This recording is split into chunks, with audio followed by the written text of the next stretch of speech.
오늘 서울에서 가장 높은 곳인 여의도 63빌딩 옥상에도 성화가 점화돼. 여러분 안녕하십니까. MBC 서울올림픽 방송본. 한국에 가면 내 인생이 달라질까? 절망에 빠져있던 일본의 여성들이 하나둘씩 한국행을 권유하기 시작했습니다. 처음엔 그저 여행을 떠나는 줄 알았죠. 그냥 예쁘다고. 그래? 하지만 막상 한국 땅을 밟은 순간 저는 왜 이들이 목숨을 걸고 한국으로 몰려드는지 깨닫게 되었습니다. 오늘 사연은 일본에서 오신 사에코 씨의 이야기입니다. 사연 시작 전 구독과 좋아요 버튼 눌러주시면 사연의 재미가 2배가 된답니다. 그럼 오늘의 사연 시작하겠습니다. 안녕하세요. 저는 일본 도쿄 신주쿠에서 아나운서로 일하다가 한국으로 건너온 사에코입니다.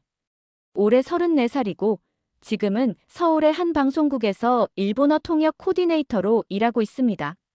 제가 이렇게 한국에서 새로운 삶을 살게 될 줄은 3년 전 그날 아침까지만 해도 상상조차 못했어요. 당시 저는 일본의 지역방송국에서 8년차 아나운서로 일하고 있었습니다. 어린 시절부터 예쁘다는 말을 많이 들으며 자랐고 그래서 자연스럽게 방송국 아나운서가 되었죠. 하지만 그 예쁘다는 말이 제 인생을 힘들게 만들기 시작했습니다. 사에코 씨는 정말 예쁘시네요. 얼굴도 예쁘고 목소리도 예쁘고. 나이 들기 전에 좋은 사람 만나서 결혼하셔야겠어요. 회식 자리에서 늘 듣던 말이었습니다. 제 꿈이나 목표는 묻지 않고 오직 결혼 이야기만 꺼내는 상사들. 처음에는 일본이니까 라며 넘어갔지만 시간이 갈수록 그 말들이 무겁게 느껴졌습니다. 30이 되자 상황은 더 악화되었습니다. 예전에는 예쁘다고 하던 사람들이 이제는 나이가 들었다고 말하기 시작했죠. 프라임타임 뉴스에서 아침 뉴스로 다시 심야 뉴스로 제자리가 밀려나기 시작했습니다. 대신 20대 신입 아나운서들이 제 자리를 채웠죠. 사에코 씨, 이제 결혼할 때도 됐잖아요. 여자는 예쁠 때 시집 가야 해요. 같은 여성인 선배 아나운서의 말이 가장 아팠습니다. 그 선배는 결혼 후 전업주부가 되었고 그게 마치 모든 여성의 당연한 삶인 것처럼 이야기했거든요. 일본의 여성들은 선택을 강요받습니다. 결혼이나 경력, 둘 중 하나만 선택하라고요. 결혼하면 직장을 그만두고 가정에 충실해야 하고 경력을 이어가려면 결혼을 포기해야 합니다. 저와 함께 일하던 유카리 선배도 결혼 후 임신하자마자 퇴사했고 미카 선배는 40대까지 독신으로 살다가 노처녀라는 시선을 견디지 못하고 방송국을 떠났습니다. 어느 날 화장실 거울 앞에서 무심코 제 얼굴을 보다가 깊은 한숨이 나왔습니다. 이대로 괜찮은 걸까? 나는 그저 예쁜 얼굴로만 평가받다가 나이 들면 조용히 사라져야 하는 걸까? 방송국 복도를 지나다 우연히 들은 대화가 제 귀에 들렸습니다. 사에코는 이제 30 넘었잖아. 새로운 아나운서를 뽑을 때가 됐지 않을까? 그 말을 듣는 순간 제 마음속 무언가가 무너져 내렸습니다. 8년 동안 쌓아온 경력과 노력은 그저 예쁜 얼굴의 부속품에 불과했던 걸까요? 더 이상 예쁘지 않다고 판단되는 순간 저의 모든 것이 부정되는 이 현실이 너무나도 공허하게 느껴졌습니다. 결국 저는 사표를 냈습니다. 주변에서는 제가 결혼 준비를 위해 퇴사한다고 생각했지만 사실은 달랐어요. 저는 제 진정한 가치를 인정받을 수 있는 새로운 길을 찾고 싶었습니다. 하지만 어디로 가야 할지, 무엇을 해야 할지 막막하기만 했죠.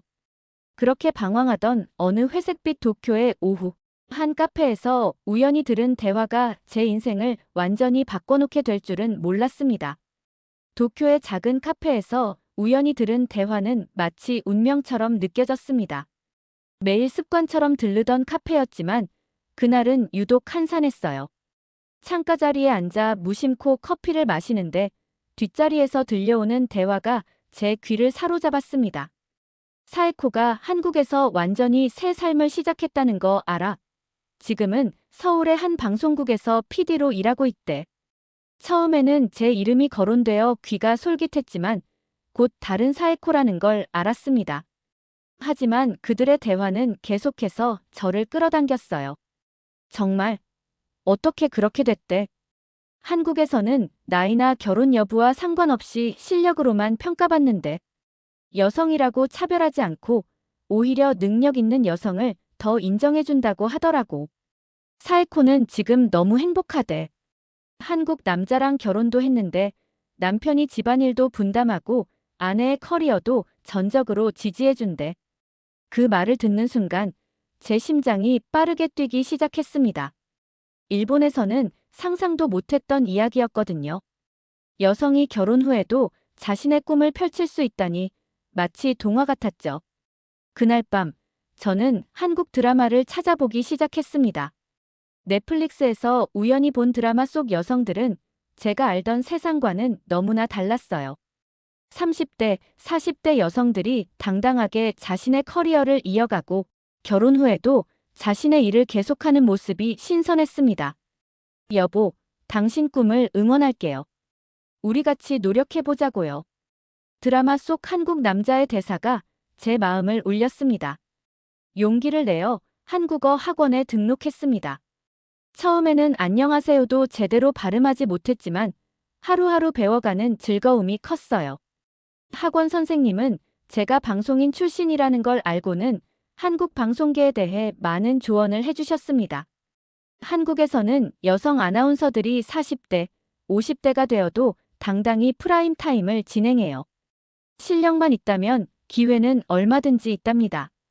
그러던 중 우연히 일본의 한 결혼정보회사 광고를 보게 되었습니다. 20만 명의 일본 여성들이 선택한 한국행. 처음엔 과장 광고라고 생각했지만 알아보니 사실이었어요. 매년 수천 명의 일본 여성들이 한국 남성과 결혼하고 한국에서 새로운 삶을 시작하고 있었습니다. 결혼정보회사에 가입하고 보니 놀라운 사실들을 많이 알게 되었어요. 한국 남성들은 아내의 커리어를 존중하고 가사도 함께 분담하며 육아에도 적극적으로 참여한다고 했습니다. 무엇보다 나이나 외모가 아닌 그 사람의 실력과 인격을 보고 파트너를 선택한다는 점이 매력적이었죠. 한국에서는 여성들이 결혼 후에도 95% 이상이 직장 생활을 이어간다고요? 네, 맞아요. 한국은 워킹맘을 위한 지원도 잘 되어 있고 남편들의 인식도 많이 바뀌었어요.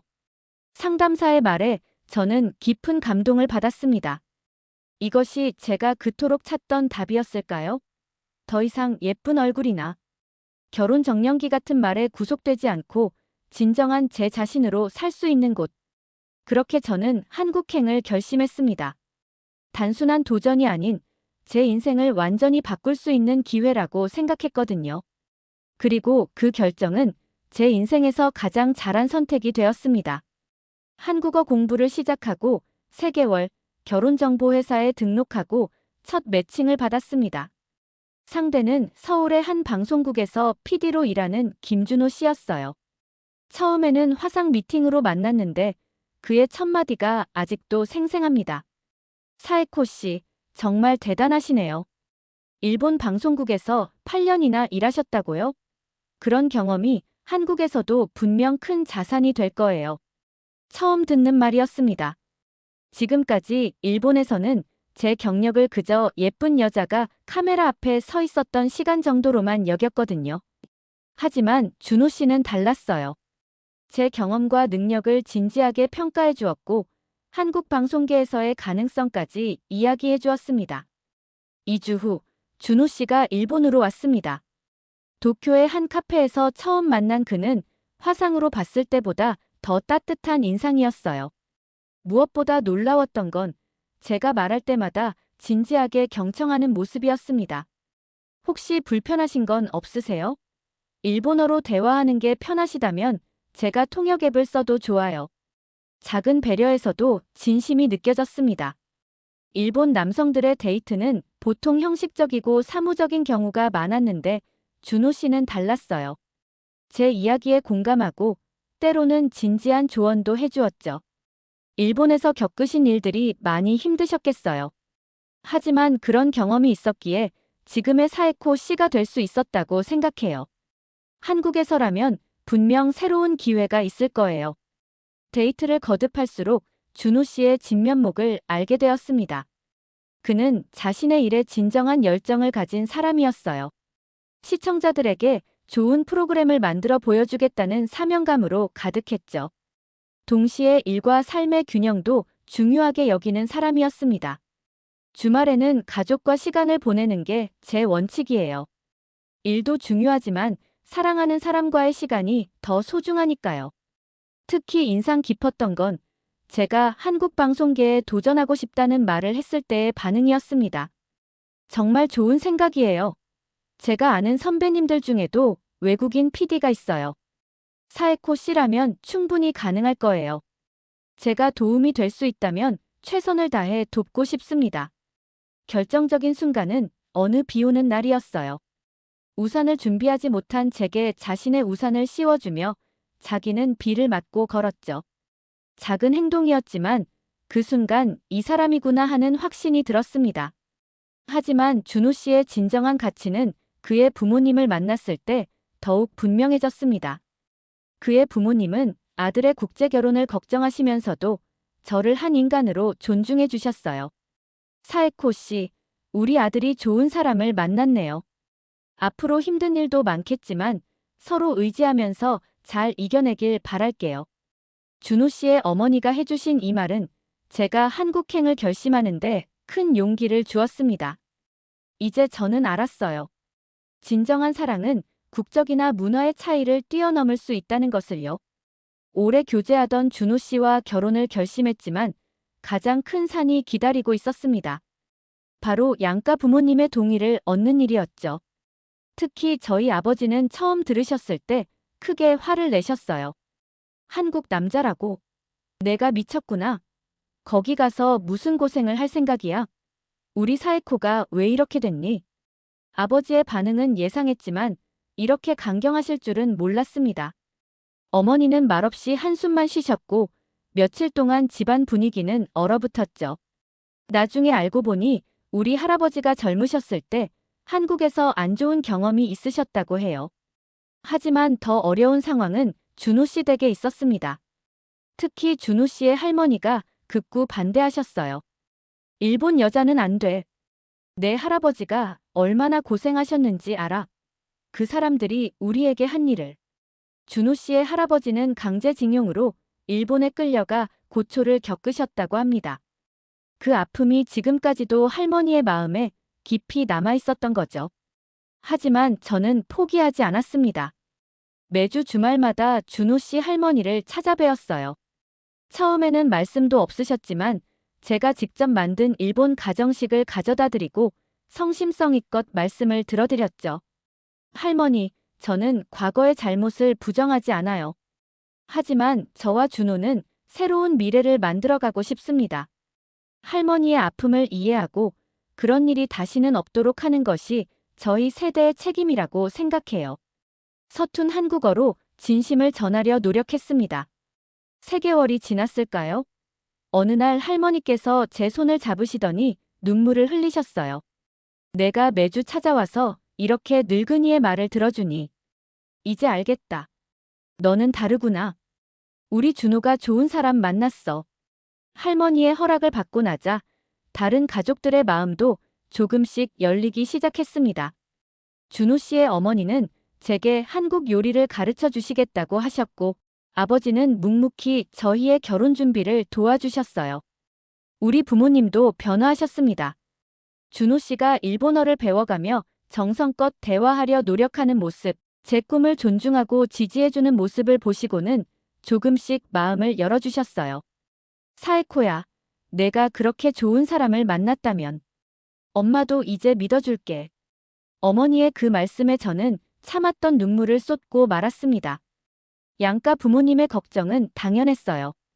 한일 양국의 복잡한 역사, 문화적 차이, 언어의 장벽. 하지만 진심은 결국 통했습니다. 결혼식 날 준호 씨의 할머니가 제게 귀띔해 주신 말씀을 잊을 수 없어요.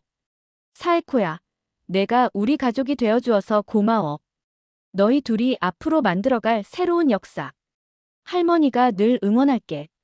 역사의 아픔을 뛰어넘어 새로운 미래를 만들어가는 것, 그것이 바로 저희 부부에게 주어진 특별한 사명이 아닐까요? 인천공항에 처음 도착했던 날, 제 심장은 터질 듯이 뛰고 있었습니다. 이제 정말 한국에서 새로운 삶이 시작되는 거예요. 준호 씨는 7평 원룸을 구해놓았다며 멋쩍게 웃었어요. 미안해요. 지금은 작지만 우리 함께 더 넓은 곳으로 옮겨갈 수 있을 거예요. 하지만 저는 전혀 신경 쓰이지 않았어요. 오히려 안도감이 들었죠. 일본의 결혼정보회사 대표님 말씀처럼 한국 신혼부부의 70%가 이렇게 작은 집에서 시작한다고 하더라고요. 결혼 전에 집을 마련해야 한다는 부담감이 없다는 게 신기했어요. 여보, 우리 이 작은 공간을 어떻게 꾸며볼까요? 사에코 씨가 하고 싶은 대로 해요. 당신의 취향을 존중할게요. 준호 씨는 늘 이렇게 제 의견을 먼저 물어봐요. 우리는 함께 이케아에 가서 가구를 골랐고 주말마다 조금씩 인테리어 소품을 더해갔죠. 작은 공간이지만 우리만의 아늑한 보금자리가 되어갔어요. 한국어는 여전히 어려웠지만 준호 씨의 도움으로 방송국 면접을 보게 되었습니다. 처음에는 일본어 통역 코디네이터로 시작했어요. 놀라웠던 건 면접관들이 제 나이나 결혼 여부를 전혀 묻지 않았다는 거예요. 사에코 씨의 일본 방송국 경험이 우리에게 큰 도움이 될 것 같네요. 언제부터 일하실 수 있나요? 일본에서는 상상도 못했던 일이었어요. 더구나 제가 34이라는 나이에도 새로운 시작을 할 수 있다는 게 믿기지 않았습니다. 물론 힘든 순간도 있었어요. 특히 언어 때문에 실수할 때면 자신감이 떨어졌죠. 하지만 동료들은 늘 따뜻하게 격려해 주었어요. 사에코 씨, 천천히 해도 괜찮아요. 우리가 도와줄게요. 오히려 한국어와 일본어를 모두 할 수 있는 게 대단해요. 퇴근 후에는 준호 씨가 한국어를 가르쳐 주었어요. 우리는 드라마를 보면서 대사를 따라하기도 하고 시장에 가서 실전 회화 연습도 했죠. 실수할 때마다 준호 씨는 웃으며 받아주었어요. 여보, 오늘은 된장찌개 만들어 볼게요. 정말요? 근데 맛없어도 다 먹어줄 거예요? 당연하죠. 우리 와이프가 만든 건 뭐든 맛있어요. 요리도 서로 배우면서 즐거웠어요. 준호 씨는 제가 만든 일본 가정식을 맛있게 먹어주었고, 저는 한국 요리를 하나씩 배워갔습니다. 반찬을 만들다가 실수해도 이게 우리만의 특별한 레시피가 된 거예요 라며 웃어넘겼죠. 특히 감동적이었던 건 준호 씨가 자연스럽게 집안일을 분담한다는 거예요. 일본에서는 상상도 못했던 일이죠. 설거지를 하고 빨래를 개고 청소를 하는 남편의 모습이 처음에는 어색했지만 이제는 너무나 자연스러워요. 여보, 우리 이제 어엿한 한국 신혼부부가 된 것 같죠? 그러게요. 사에코 씨 덕분에 제가 더 행복해졌어요. 작은 원룸에서 시작한 우리의 새로운 삶. 이곳에서 저는 진정한 나로 살아가는 법을 배우고 있습니다. 방송국에서 일한 지 6개월이 지났을 때의 일입니다. 일본 드라마 수입 관련 회의에서 우연히 제 의견을 낼 기회가 있었어요. 일본 시청자들의 취향과 트렌드에 대해 설명했는데 팀장님이 눈을 반짝이며 말씀하셨습니다. 사에코 씨, 정말 좋은 인사이트네요. 다음 주에 있을 편성회의에서 이 내용으로 발표해보면 어떨까요? 순간 얼어붙는 것 같았어요. 일본에서는 여성, 그것도 외국인이 중요한 회의에서 발표를 한다는 건 상상도 못할 일이었거든요. 하지만 한국은 달랐습니다. 걱정하지 마세요. 발표 자료는 제가 도와드릴게요. 사에코 씨의 경험이 우리 방송국에 큰 도움이 될 거예요. 선배들이 적극적으로 도와주셨고 준호 씨도 밤늦게까지 발표 연습을 도와주었죠. 떨리는 마음으로 한 발표였지만 반응은 놀라웠습니다. 일본 방송계 경험을 바탕으로 한 분석이 정말 인상적입니다. 앞으로도 이런 의견 많이 내주세요. 국장님의 그 한마디가 제 인생을 바꿨어요. 그 후로 저는 더 적극적으로 의견을 내기 시작했고 1년도 안 되어 일본 콘텐츠 기획팀 부팀장으로 승진했습니다. 축하해요, 여보. 당신의 실력을 인정받은 거잖아요. 여보 덕분이에요. 한국에 오지 않았다면 이런 기회는 없었을 거예요. 일이 바빠질수록 육아에 대한 고민도 커져갔습니다. 그러던 어느 날 준호 씨가 먼저 입을 열었어요. 여보, 아이가 생기면 제가 육아휴직 먼저 할게요. 당신이 지금 중요한 시기잖아요. 일본에서는 상상도 못할 제안이었습니다. 남편이 육아휴직을 한다니요? 하지만 한국에서는 그리 특별한 일이 아니라고 해요.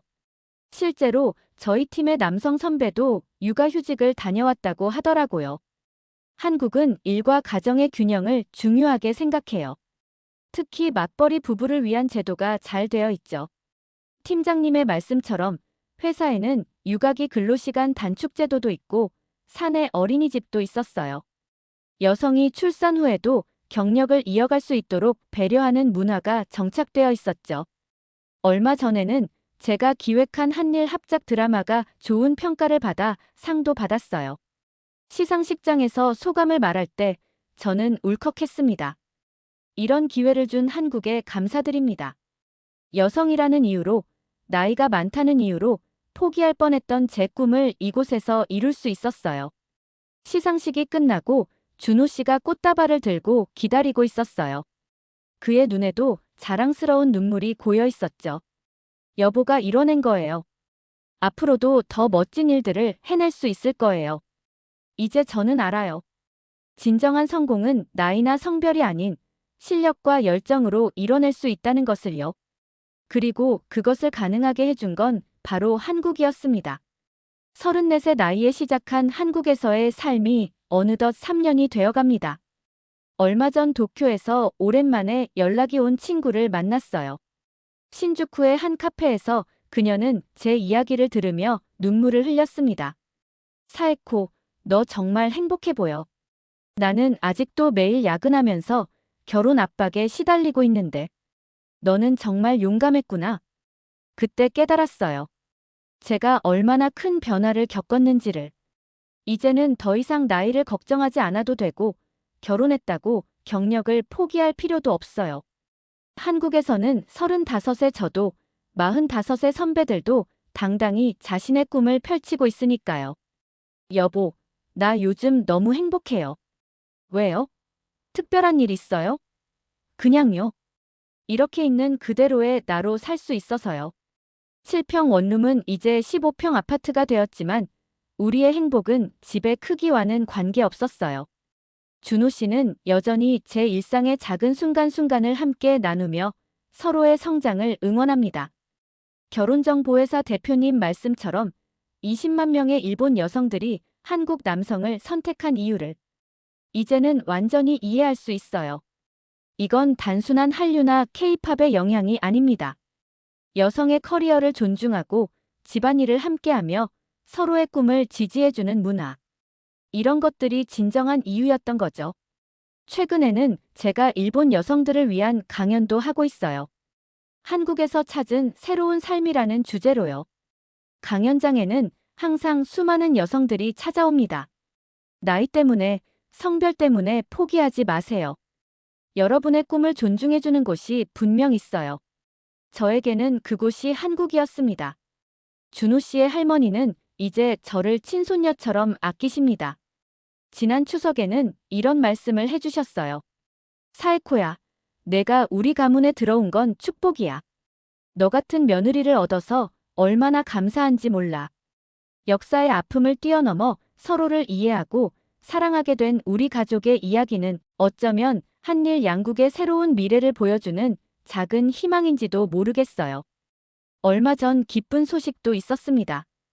5개월 된 새 생명이 제 뱃속에서 자라고 있어요. 아이가 태어나면 준호 씨가 먼저 6개월 육아휴직을 하기로 했답니다.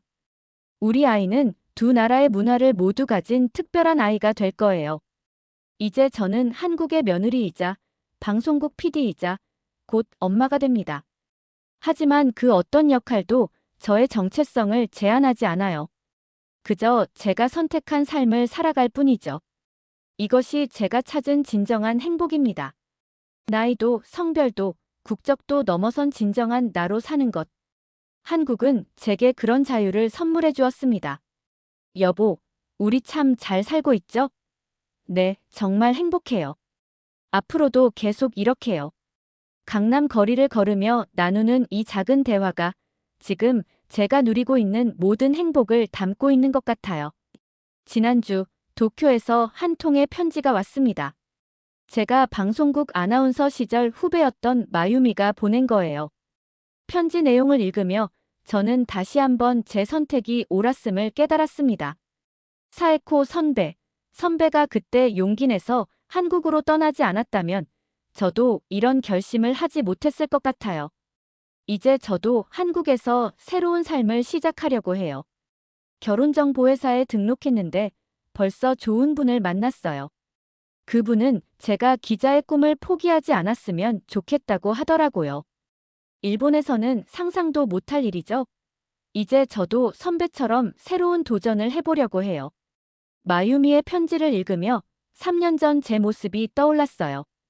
도쿄의 작은 카페에서 우연히 들은 대화가 제 인생을 바꾼 것처럼 이제는 제가 다른 누군가의 인생을 바꾸고 있다는 사실이 가슴 뭉클했습니다. 여보, 우리 이야기가 이렇게 다른 사람들에게 희망이 되고 있네요. 그러게요. 당신이 한국에 와서 이뤄낸 모든 일들이 이제 다른 사람들의 꿈이 되고 있어요. 지금도 매일 수십 명의 일본 여성들이 한국행을 선택한다고 해요. 그들은 단순히 한류나 케이팝 때문이 아니라 자신의 꿈을 이루기 위해 한국을 선택하고 있습니다. 얼마 전 한 방송국 다큐멘터리 제작진이 저희 부부의 이야기를 취재하고 싶다고 연락해 왔어요. 한일 국제 결혼의 새로운 흐름이라는 주제로요. 준호 씨와 상의 끝에 출연을 결정했습니다. 우리 이야기가 누군가에게 용기가 될 수 있다면 그것만으로도 의미 있지 않을까요? 이제는 알 것 같아요. 사랑은 국경을 넘어서고 꿈은 편견을 뛰어넘는다는 것을. 그리고 그 모든 것이 가능한 곳이 바로 이곳. 제 두 번째 고향 한국이라는 것을요. 마유미의 편지 끝에는 이런 말이 적혀 있었습니다. 선배, 정말 감사해요. 선배가 보여준 용기가 저에게는 인생의 나침반이 되었어요. 곧 한국에서 만나요. 저는 이제 답장을 쓰려고 합니다. 마유미에게. 너의 새로운 시작을 진심으로 축하해. 이곳에서는 내가 상상했던 것보다 더 큰 행복이 기다리고 있을 거야. 여러분, 사에코 씨의 용기 있는 선택이 가져온 변화가 놀랍지 않으신가요?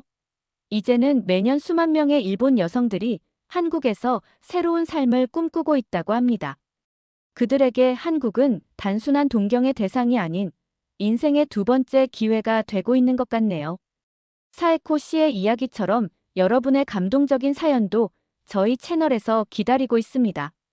구독과 좋아요로 응원해주시면 더 좋은 사연으로 찾아뵙도록 하겠습니다.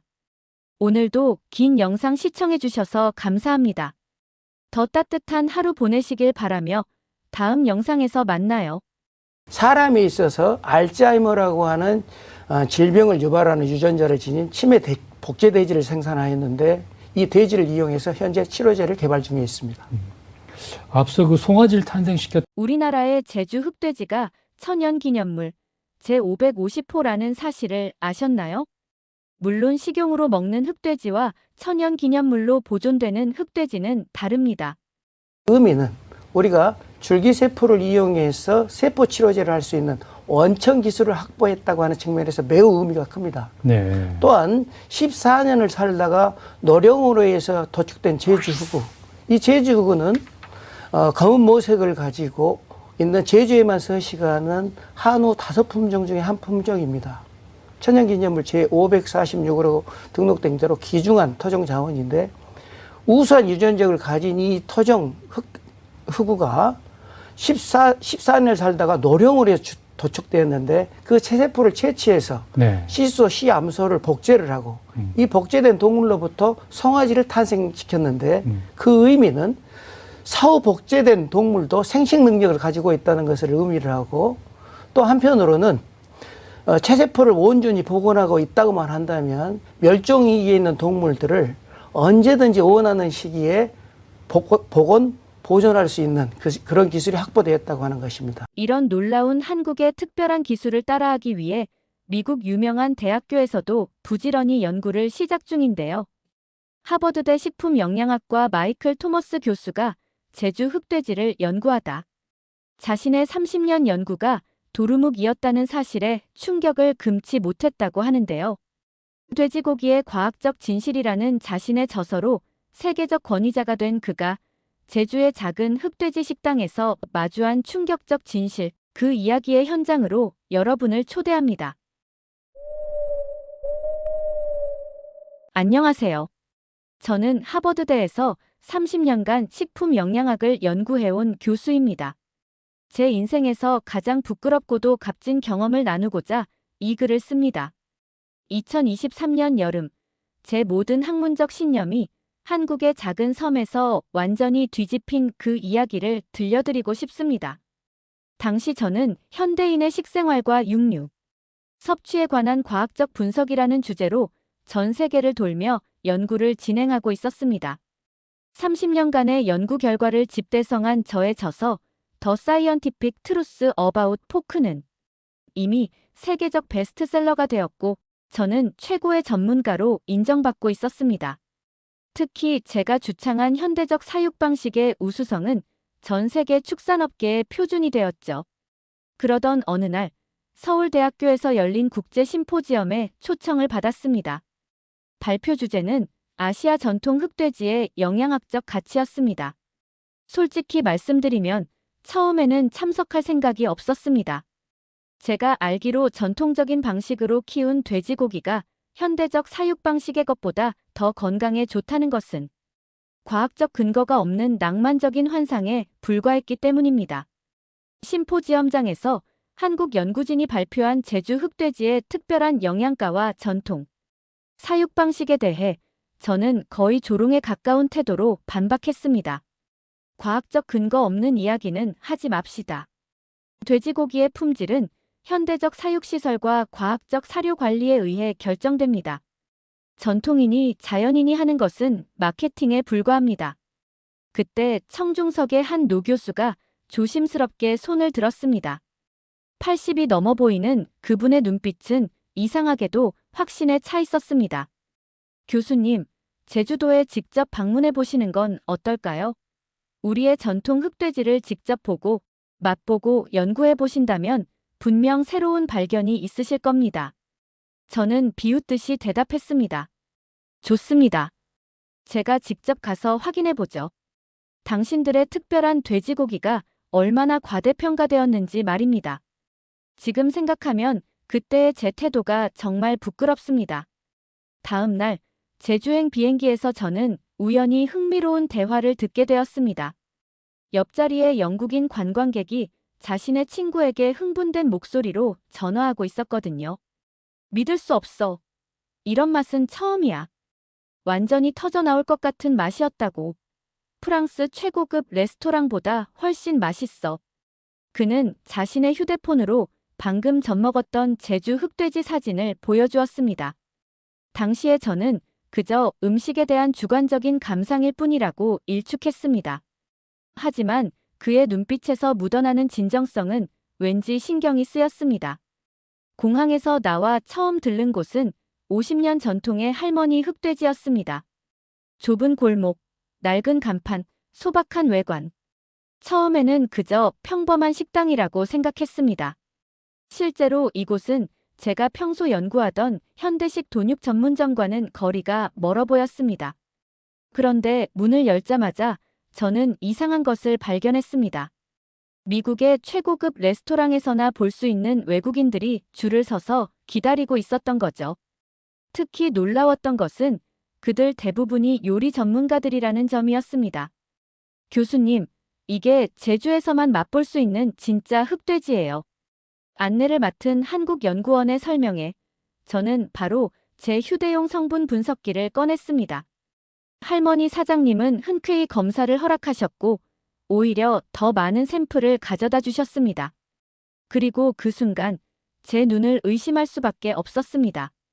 분석 결과는 제가 30년간 연구해온 모든 데이터를 뒤집어 놓았기 때문입니다. 오메가-3 지방산 함량은 일반 돼지고기의 3배, 필수 아미노산 구성은 완벽한 균형을 이루고 있었고 면역력 강화에 도움이 되는 특수 단백질도 발견되었습니다. 심지어 항산화 물질 함량은 제가 본 어떤 육류보다도 높았습니다. 네. 이건 불가능합니다. 떨리는 손으로 다시 한 번, 또 한 번 검사를 반복했지만 결과는 같았습니다. 그리고 마침내 구워진 흑돼지를 첫 입 베어 물었을 때 저는 완전히 저의 오만함을 깨닫게 되었습니다. 그 맛은 제가 30년간 연구해온 어떤 돼지고기와도 비교할 수 없었습니다.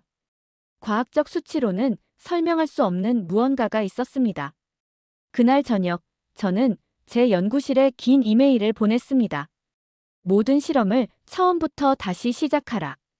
우리가 알고 있던 모든 것이 틀렸을 수 있다. 제주 흑돼지는 우리의 모든 이론을 뒤집을 수 있는 열쇠다. 이것이 제 인생의 전환점이 된 그날의 이야기입니다. 때로는 수십 년의 연구보다 한 번의 진실된 경험이 더 값질 수 있다는 것을 배웠습니다. 그리고 전통이란 단순한 과거의 유물이 아닌 수천 년간 이어져 온 살아있는 지혜라는 것도 깨달았습니다. 자신의 오만함을 깨달은 후 저는 제주도의 체류 일정을 한 달로 연장했습니다. 할머니 흑돼지 식당의 주인 할머니는 기꺼이 저의 연구를 도와주시겠다고 했습니다. 그렇게 시작된 제 인생에서 가장 흥미진진한 연구가 시작되었습니다. 교수님, 우리 흑돼지는 옛날부터 특별했어요. 제주의 바람, 물, 화산 토양에서 자란 풀을 먹고 자랐거든요. 할머니의 말씀은 제 과학적 호기심을 자극했습니다. 첫 번째 발견은 흑돼지의 DNA 분석에서 시작되었습니다. 제주 흑돼지의 유전자는 일반 돼지와는 확연히 달랐습니다. 특히 놀라웠던 것은 스트레스 저항성 유전자 HSPA6의 변이였습니다. 이 유전자는 제주의 거친 환경에 적응하면서 진화한 것으로 일반 돼지에서는 발견되지 않는 특별한 형태를 보였습니다. 우리 연구팀은 즉시 현미경 분석에 들어갔습니다. 그 결과는 충격적이었습니다. 제주 흑돼지의 근육 구조는 일반 돼지와 완전히 달랐습니다. 근섬유 밀도가 32% 더 높았고 지방의 분포도 균일했습니다. 이는 고기의 식감과 맛에 직접적인 영향을 미치는 요소였습니다. 이건 정말 놀라운데요. 제가 흥분된 목소리로 말하자 할머니는 빙그레 웃으셨습니다. 그게 다가 아니에요. 우리 흑돼지는 제주의 화산송이로 목욕도 시키고 청정 지하수도 먹이고 실제로 화산송이 목욕이 돼지의 혈액순환에 미치는 영향을 연구해보니 모세혈관 밀도가 일반 돼지보다 47% 높았습니다. 피부 조직 검사에서도 콜라겐 함량이 2.8배나 높게 나타났습니다. 가장 획기적인 발견은 장내 미생물 분석에서 나왔습니다. 제주 흑돼지의 장내에서는 전 세계 어디에서도 발견되지 않은 새로운 유산균 군집이 발견되었습니다. 락티플랜티바실러스 핑페인지엔시스라고 명명한 이 균주는 단백질 분해에 탁월한 효과를 보였고 이는 고기의 감칠맛을 높이는 핵심 요소였습니다. 연구 과정에서 저는 제주 전역의 흑돼지 농가를 방문했습니다. 해발 200m부터 600m까지 서로 다른 고도에서 키우는 흑돼지들의 근육 구성도 미세하게 달랐습니다. 특히 고도가 높을수록 미오글로빈 함량이 증가하는 것을 발견했는데 이는 고기의 풍미와 직접적인 관련이 있었습니다. 교수님, 흑돼지는 우리의 자부심입니다. 한 농부의 말씀처럼 그들은 현대적 대량 사육 대신 전통 방식을 고수하고 있었습니다. 돼지들은 스트레스 없이 자유롭게 움직였고 제주의 자연 먹이로 자랐습니다. 한 달간의 연구 결과 우리는 총 47개의 새로운 과학적 발견을 했습니다. 이 중 12개는 즉시 특허 출원이 가능한 수준이었습니다. 하버드로 돌아온 후 제 동료들은 이 연구 결과에 충격을 받았습니다. 마이클, 이건 육류과학의 패러다임을 바꿀 수 있는 발견이에요. 우리가 알고 있던 모든 이론을 다시 써야 할 것 같네요. 하지만 곧 예상치 못한 문제가 발생했습니다. 세계적인 식품 기업들이 제주 흑돼지의 유전자를 확보하려 했고 몇몇 연구소는 이를 복제하려 시도했습니다. 저는 큰 고민에 빠졌습니다. 결국 저는 중요한 결정을 내렸습니다. 제주 흑돼지의 과학적 가치는 공개하되 핵심 유전 정보와 사육 방식은 제주도의 문화유산으로 보호하자는 제안을 한국 정부에 했습니다. 이건 단순한 과학적 발견이 아닙니다. 이것은 수천 년간 이어져 온 살아있는 문화유산이자 인류가 보존해야 할 소중한 자산입니다. 제 제안은 받아들여졌고 현재 제주 흑돼지는 UNESCO 세계 생물문화유산 등재를 준비하고 있습니다. 이제 저는 매년 제주를 방문하여 후속 연구를 진행하고 있습니다. 그리고 매번 방문할 때마다 할머니 식당에 들러 그 특별한 맛을 다시 경험합니다. 과학자로서 저는 많은 것을 발견했지만 가장 큰 교훈은 의외의 곳에서 얻었습니다. 진정한 과학은 전통과 문화를 이해하고 존중하는 데서 시작된다는 것을 말입니다. 제주 흑돼지의 과학적 가치를 입증한 저의 연구는 세계적인 반향을 불러일으켰습니다. 하지만 찬사와 함께 찾아온 것은 예상치 못한 유혹이었습니다. 토머스 교수님, 우리 회사에서 300만 달러를 제안하고 싶습니다. 세계적인 식품기업 M사의 연구소장이었습니다. 그는 제주 흑돼지의 유전자 샘플과 구체적인 연구 데이터를 요청했습니다. 우리는 이미 여러 나라의 흑돼지를 연구했지만 제주 흑돼지만이 가진 특별함이 있더군요. 특히 교수님이 발견하신 락티플랜티바실러스 핑페인지엔시스 균주에 관심이 많습니다. 솔직히 말씀드리면 그들의 제안은 매력적이었습니다. 하버드의 연구비도 빠듯했고 더 많은 연구를 위해서는 자금이 필요했습니다. 하지만 저는 그들의 제안을 거절했습니다. 그러자 그들은 다른 방법을 선택했습니다. 제 연구실의 주니어 연구원을 매수한 것입니다. 어느 날 실험실에서 늦게까지 분석 작업을 하던 중 저는 우연히 그의 이메일을 보게 되었습니다. 샘플 분석 완료. 유전자 시퀀싱 데이터 첨부합니다. 약속하신 금액은? 순간 피가 거꾸로 솟는 것 같았습니다. 제가 그토록 신중하게 다뤄온 연구 결과가 이렇게 새어나가고 있었던 것입니다. 더 큰 문제는 그들이 이미 제주 흑돼지의 DNA를 기반으로 한 복제 실험을 시작했다는 사실이었습니다. 브라질의 한 비밀 연구소에서는 이미 시제품 생산을 준비하고 있었습니다. 우린 곧 전 세계 시장에 프리미엄 블랙 포크를 출시할 겁니다. 제주 흑돼지의 맛을 전 세계인이 즐길 수 있게 되는 거죠. 하지만 그들은 한 가지를 간과했습니다. 제주 흑돼지의 특별함은 단순한 유전자 코드에 있는 것이 아니었습니다. 제주의 화산 토양에서 자란 먹이, 깨끗한 공기, 전통적인 사육 방식, 그리고 무엇보다 대대로 이어져 온 농부들의 정성. 이 모든 것이 어우러져 만들어낸 결과물이었습니다. 결국 그들의 실험은 실패로 돌아갔습니다. 비싼 비용을 들여 복제한 돼지들은 제주 흑돼지의 맛은커녕 기본적인 품질 기준도 맞추지 못했습니다. 역시 실패했습니다. 도대체 무엇이 문제일까요? M사의 연구소장은 좌절감에 빠져 있었습니다. 그때 저는 할머니 흑돼지 식당 할머니의 말씀을 떠올렸습니다. 우리 흑돼지는 제주의 자식이여. 이 땅에서 나고 자라야 제 맛이 나는 거지. 저는 즉시 기자회견을 열었습니다. 제주 흑돼지는 복제나 모방할 수 없는 자연과 문화의 산물입니다.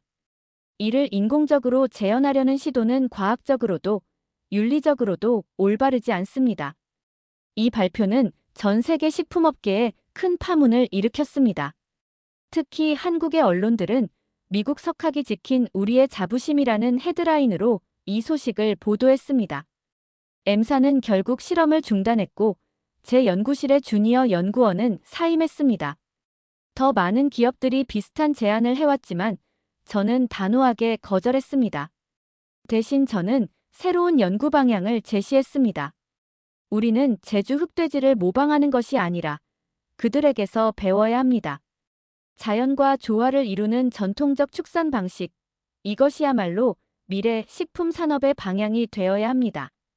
이제 제주를 찾는 전 세계 미식가들은 이렇게 말합니다. 이건 단순한 음식이 아닙니다. 제주의 자연과 문화, 그리고 정성이 만들어낸 예술입니다. 진정한 가치는 결코 돈으로 살 수 없다는 것. 그것이 제가 이 사건을 통해 깨달은 가장 큰 교훈이었습니다. CNN 인터내셔널 하버드 교수의 연구 제주 흑돼지의 놀라운 영양학적 가치 입증. BBC 푸드 사이언스 제주 흑돼지 전통 축산의 지혜를 재조명하다. 제가 학회지에 발표한 제주 흑돼지 연구 논문은 학계의 주목을 받았습니다. 특히 전통적 사육 방식이 돼지의 근육, 구조와 영양가에 미치는 영향에 대한 발견은 식품과학계에 신선한 충격을 주었습니다. 토머스 교수님, 영국 왕립학회입니다. 다음 달 컨퍼런스에서 기조연설을 부탁드립니다. 교수님, 일본 축산학회입니다. 연구 결과를 공유해 주시겠습니까? 세계 각국의 연구자들이 관심을 보였습니다. 특히 프랑스의 유명 식품연구소는 제주 흑돼지의 사육 환경과 그 영향에 대한 추가 연구를 제안해왔습니다. 우리는 지금까지 현대화만이 정답이라 생각했습니다.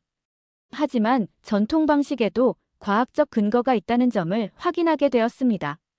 하지만 곧 일부 서구학자들이 의문을 제기했습니다. 전통적 방식의 우수성을 입증하기에는 데이터가 부족합니다. 더 많은 검증이 필요합니다. 저는 추가 연구 결과로 이에 대응했습니다. 제 연구는 철저한 과학적 방법론을 따랐습니다.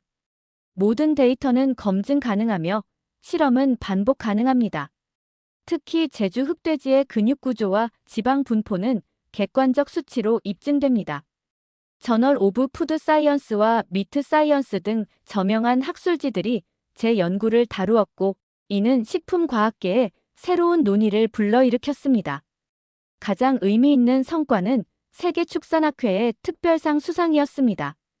전통 축산 방식의 과학적 가치를 체계적으로 입증한 공로가 인정됩니다. 하지만 제게 가장 보람된 순간은 제주 농가들의 반응이었습니다. 교수님, 우리가 대대로 해오던 방식이 틀리지 않았다는 걸 증명해 주셔서 감사합니다. 이제 자부심을 갖고 일할 수 있게 되었어요. 실제로 변화가 시작되었습니다. 여러 나라의 연구진들이 제주를 찾아와 전통 사육 방식을 연구하기 시작했습니다. 특히 스트레스 없는 사육 환경이 고기의 품질에 미치는 영향에 대해 큰 관심을 보였습니다. 영국의 축산연구소는 아시아 전통 축산 연구 프로젝트를 시작했고, 프랑스 농업연구소는 지속 가능한 축산 방식 연구에 제주의 사례를 포함시켰습니다.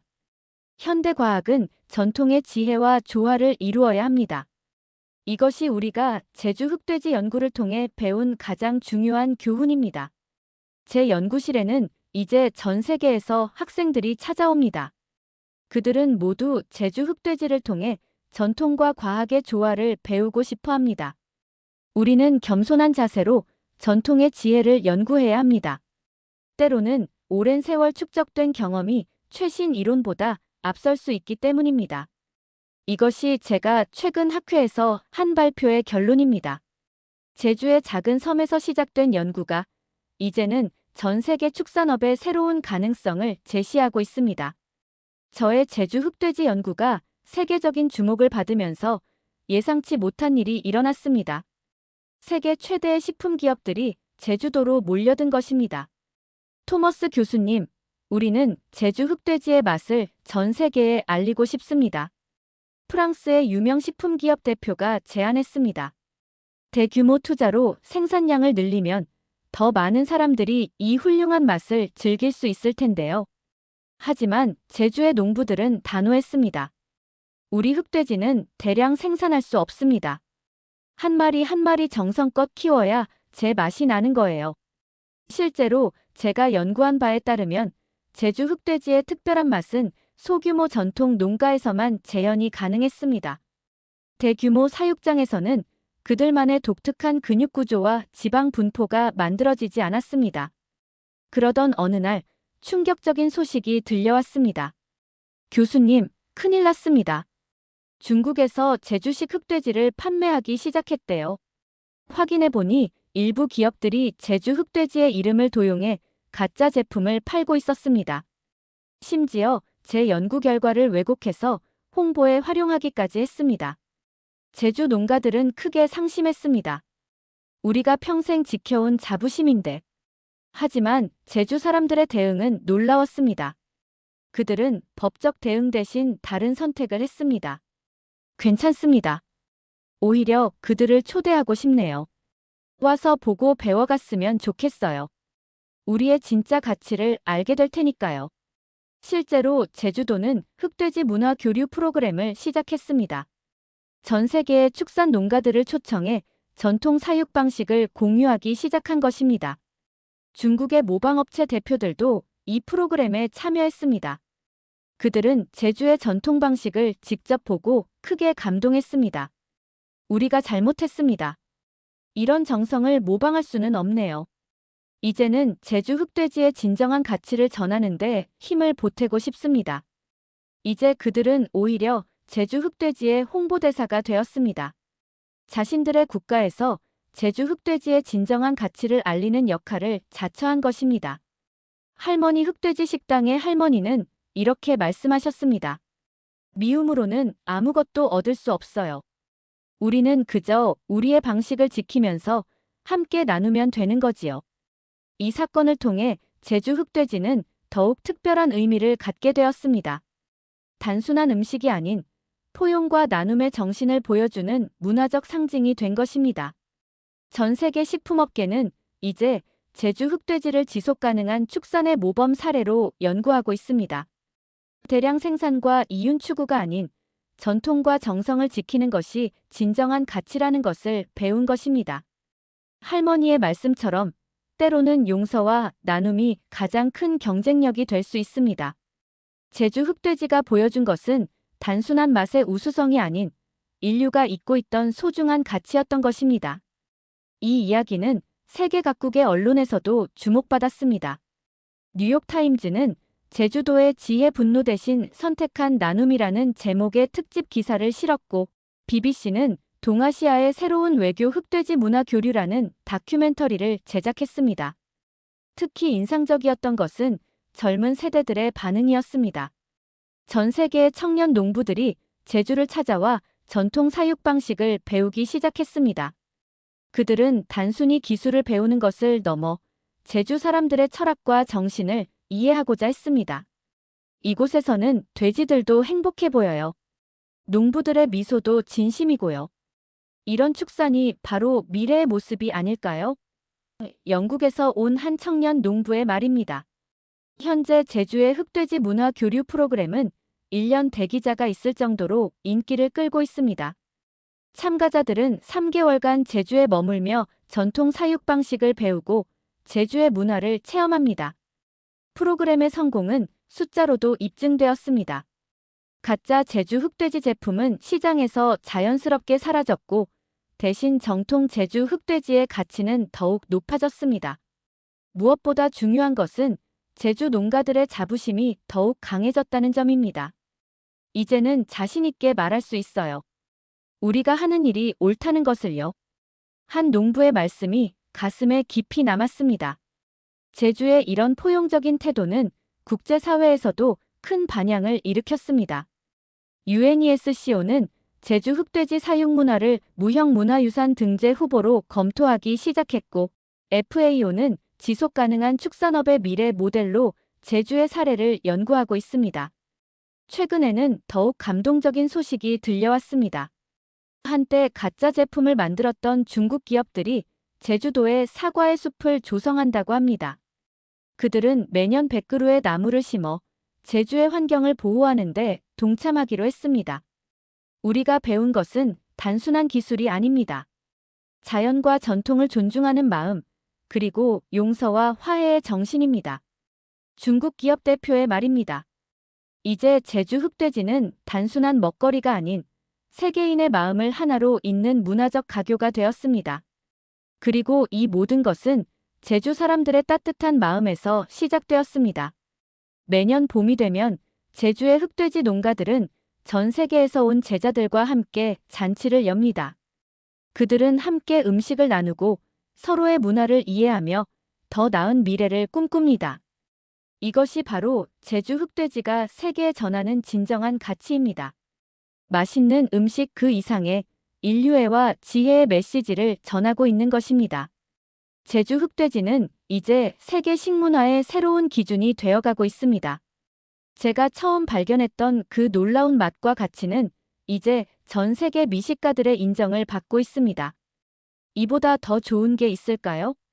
영국 유튜버의 이 한마디는 제주 흑돼지를 체험한 모든 이들의 공통된 감상이 되었습니다. 특히 인상적인 것은 외국인들의 반응입니다. 처음에는 낯설어하던 그들도 한 번 맛본 후에는 완전히 매료되곤 합니다. 정말 터져나올 것 같은 맛이에요. 이런 맛은 처음이에요. 한국의 바비큐가 세상에서 가장 좋은 것 같아요. 이제 제주도를 찾는 관광객들의 필수 코스가 된 흑돼지 식당들. 그들은 단순히 맛있는 고기를 먹는 것이 아니라 제주의 문화를 경험하고 있습니다. 프랑스의 유명 미식가도 제주 흑돼지에 완전히 매료되었습니다. 이건 단순한 고기가 아닙니다. 제주의 자연과 문화가 만든 예술 작품이에요. 세계적인 레스토랑들도 변화하기 시작했습니다. 뉴욕의 미슐랭 3스타 레스토랑들은 제주 흑돼지를 메인 메뉴로 내놓기 시작했고, 파리의 유명 셰프들은 제주도를 직접 방문해 조리법을 배우고 있습니다. 프랑스 요리의 기본을 다시 생각하게 됐어요. 제주 흑돼지가 보여준 맛의 깊이는 정말 놀랍습니다.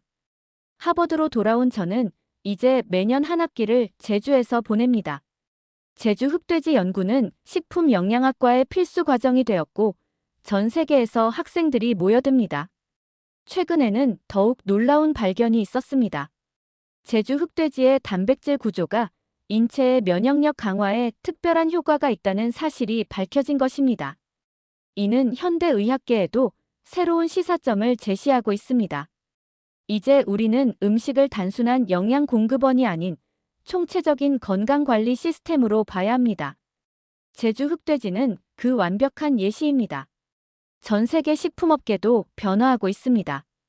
대량 생산과 효율성만을 추구하던 기업들이 이제는 전통적 가치를 재조명하기 시작했습니다.